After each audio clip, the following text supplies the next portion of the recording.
les introductions de super-héros télévisuels ont été faites par Netflix et très bientôt, en fin d'année, nous aurons le droit à The Defenders, la série rappelant Avengers qui réunira tous ces héros. Et j'avais envie de vous faire un petit point pré-Defenders pour vous dire où on en était et qu'est-ce qu'on pouvait attendre de cette série. Tout ça bien sûr en 180 secondes.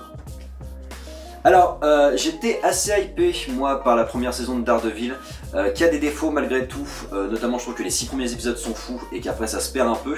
La faute à Netflix qui tient absolument à faire des saisons de 13 épisodes, ce sera pas le cas de Defenders, je pense que c'est bien, je crois qu'il ne fera que 8 épisodes et c'est bienvenu.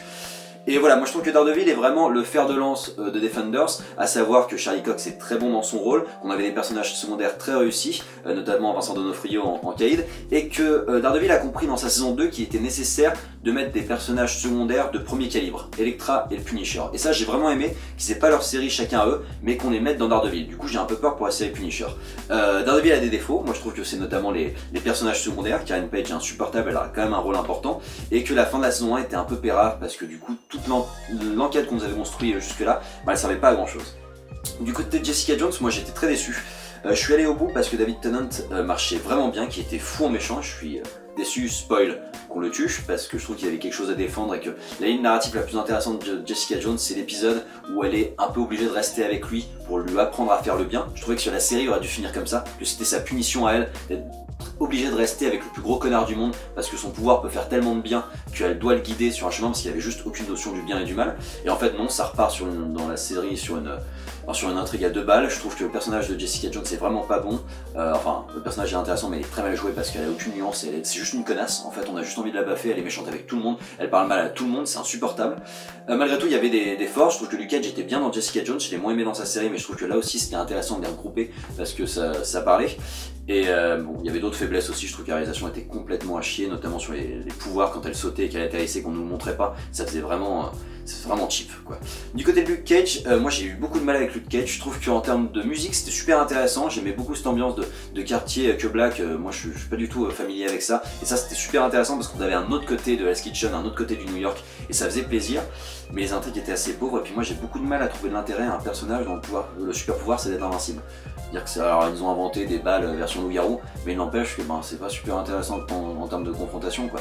Puis les méchants étaient pas fous. La série pareil aurait dû faire 6 épisodes, alors ils ont eu l'intelligence eux de faire 2 intrigues dans une saison, mais il n'empêche que ça remplissait pas assez et j'ai eu vraiment beaucoup de mal là-dessus. Iron Fist était aussi de mon point de vue très décevant, je vous en ai pas parlé dans cette critique parce que c'est kitsch à souhait et que le personnage principal est pas fou en plus. Donc voilà, on arrive là avec Defenders avec finalement que Charlie Cox qui tient vraiment la tête du truc. J'ai beaucoup de mal avec les autres acteurs. J'ai l'espoir que ce soit quand même très réussi parce qu'il y a cet intérêt de faire que 8 épisodes. Donc on a une intrigue qui a été construite que pour 8 épisodes et qu'on n'a pas étiré, en tout cas je le pense. Il y a Sigourney Weaver méchant, puis il y a pas mal de persos secondaires qu'on va revoir comme Elektra et qui a quand même une intrigue sur la main qui est pas inintéressante. Et que j'ai l'espoir qu'en fait Daredevil fasse grimper les autres à son niveau plutôt que les autres le tirent vers le bas. Et puis comme je le disais, Marvel a mis un peu de temps, c'est sur sa phase 2 que Marvel s'est vraiment révélé comme un excellent studio de cinéma, donc il faudra après peut-être pareil pour la télé. Et top. Voilà, cette vidéo a avant tout but, non pas de dire que j'ai raison, bien entendu, mais plutôt que vous me donniez vos avis sur ce que vous avez pensé des différentes séries, ce que vous attendez de Defenders. Je sais qu'elles ont plutôt bien marché les séries Netflix, et je tiens toujours à nuancer mon propos, ça reste des bonnes séries, notamment super-héroïques, parce que par rapport à ce qui se fait chez la concurrence, je trouve que c'est quand même très propre et que ça marche quand même pas mal. Mais c'est juste que c'est pas au niveau de ce que j'espérais, parce que je trouve que les 6 premiers épisodes de la première saison de Daredevil, et je trouve la deuxième saison de Daredevil, a mis le niveau très haut. C'était des productions quasi cinématographiques, et très réussi. Netflix nous a habitués à des trucs très réussis. Donc j'espère en fait qu'on va aller toujours plus loin en termes de télévision et que même peut-être la série Inhumain réussira à nous offrir du cinéma à la télévision et que du coup Marvel puisse construire encore plus d'histoires sur encore plus de médias différents et que les histoires soient encore plus liées parce que j'aimerais bien qu'ils se rendent visite dans les films et que même dans les séries j'aimerais bien que Daredevil rende visite à Luke Cage, à Jessica Jones et compagnie. Je vous invite à liker, commenter, vous abonner, à commenter je vous le redis pour me dire ce que vous en pensez et puis je vous donne rendez-vous sur la page YouTube de Popcast pour d'autres critiques séries, ciné et jeux vidéo en 180 secondes.